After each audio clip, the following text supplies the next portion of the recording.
everyone, it's so lovely to be back and sharing with you another one of our Paul's pointers. So I'm going to be looking at Ephesians chapter 2 verses 11 to 22.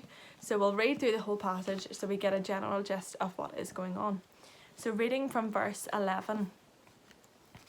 Therefore remember that you once Gentiles in the flesh, who are called uncircumcision by what is called the circumcision, made in the flesh by hands, that at that time you were without Christ, being aliens from the commonwealth of Israel, and strangers from the covenants of promise, having no hope and without God in the world.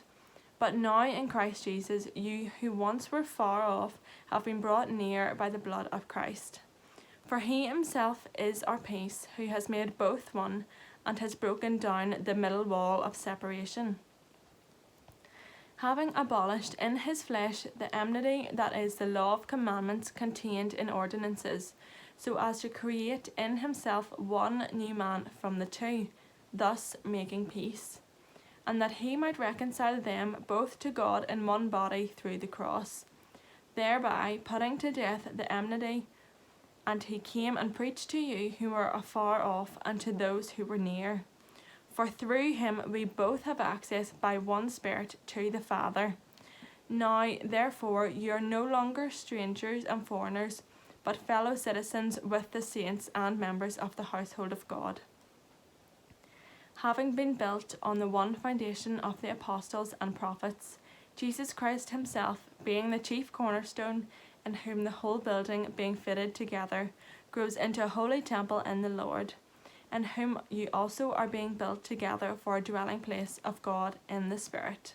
So Paul in this passage is addressing the animosity between the Jews and the Gentiles. So a bit of background to their relations and the existing racial tensions between them.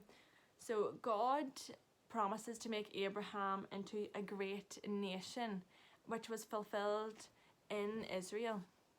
He then stated that all the nations, the Gentiles, would be blessed through Israel. Then over time, the Jews became very nationalistic, and then they began to resent and despise the Gentiles for their godlessness. They wanted the Messiah to come back and to bring judgment onto the Gentiles.